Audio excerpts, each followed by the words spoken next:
பொதுக்காலம் 24ஆம் வாரம் வெள்ளிக்கிழமை. முதல் வாசகம். புனித பவுல் தீமோத்தேயுவுக்கு எழுதிய முதல் திருமுகத்திலிருந்து வாசகம். அதிகாரம் 6, இறை வார்த்தைகள் 2 முதல் 12 வரை.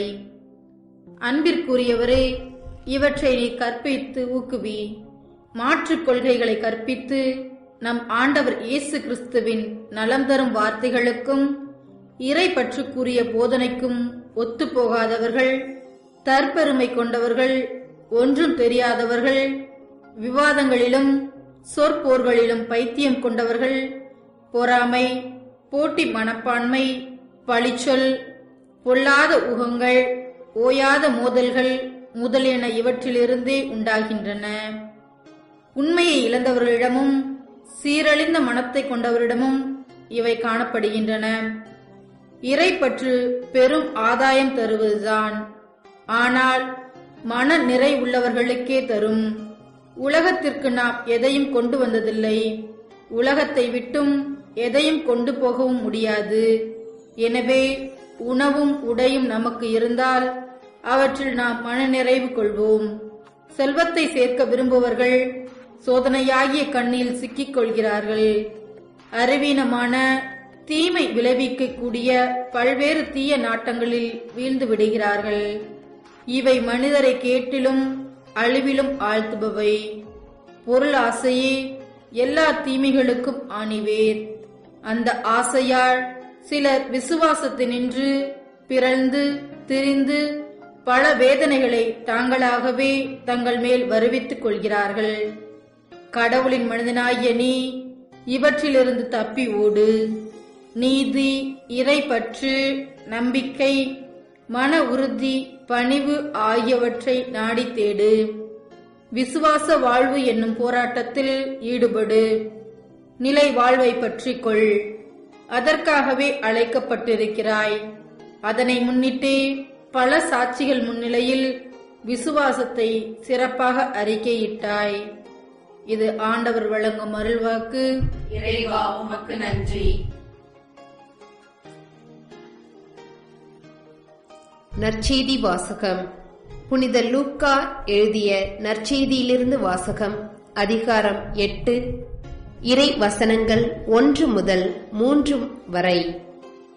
அக்காலத்தில் இயேசு நகர் நகராய் ஊர் ஊராய் சென்று இறையாட்சி பற்றிய நற்செய்தியை பறைசாற்றி வந்தார். 12 அவருடன் இருந்தனர்.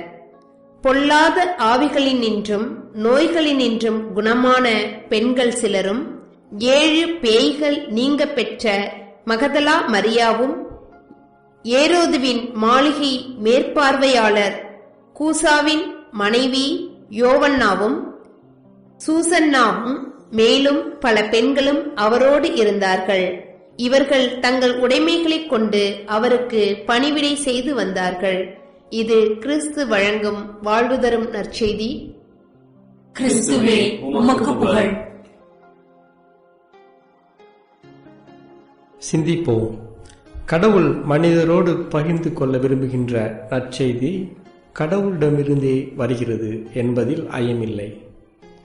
ஆனால் இந்த நற்செய்தியை பிறருக்கு எடுத்துச் சொல்ல கடவுள் மனிதரையே கருவிகளாக பயன்படுத்துகின்றார். கடவுள் தேர்ந்து கொண்ட தனிச்சிறப்பான நற்செய்தி தூதுவர் இயேசுவே.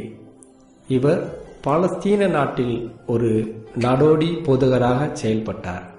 அக்கால மறைநூல் அறிஞரைப் போல உயர் பதவி இயேசுவுக்கு இருக்கவில்லை. அவர் ஒரு சாதாரண கல்லேய மனிதர். சமுதாயத்தில் உயரிடம் அவருக்கு ஒதுக்கப்படவில்லை.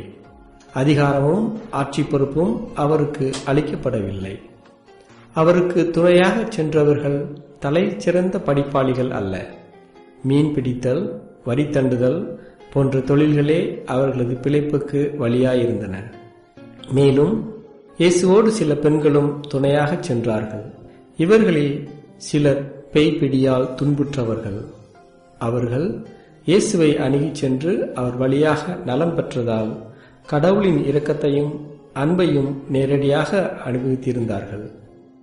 பெண்கள் என்றாலே சமுதாயத்தில் தாழ்நிலையை சார்ந்தவர்கள் என்று கருதப்பட்ட அக்காலத்தில் இயேசுவோடு கூட வழி நடந்தவர்கள் நோய் நொடிகளால் அவதிப்பட்ட பெண்களும் இடம்பெற்றனர் என்பது வியப்புக்குரியதே. தம் நற்செய்தியை பரப்புவதற்கு கடவுள் தேர்ந்து கொள்கின்ற மனிதர் சாதாரணமானவர்கள். நம் ஒவ்வொருவரையும் கடவுள் தம் நற்செய்தியின் தூதுவராக தெரிந்து கொள்ள முடியும் என்றால் கடவுளின் வியத்தகு அன்புதானே என்ன? இத்தொழிலில் ஈடுபடுவதற்கு தனி படிப்போ தகுதியோ தேவையில்லை. கிறிஸ்துவை நாம் அன்பு செய்ய வேண்டும். அவரை நாம் உள்ளத்திலும் இதயத்திலும் ஏற்க வேண்டும். அவரோடு வழிநடக்க நாம் தயாராக இருக்க வேண்டும். இத்தகைய மனநிலை நம்மிடமிருந்தால் போதும், நாம் நற்செய்தி அறிவிக்க தகுதியுடையவர்கள் ஆகிவிடுவோம். மன்றாட்டு. இறைவா, உம் அன்பை இவ்வுலக மக்களோடு பகிர்ந்து கொள்ள நீர் எங்களை அழைக்கின்றீர் என உணர்ந்து வாழ்ந்திட எங்களுக்கு அருள் தாரும். ஆமேன்.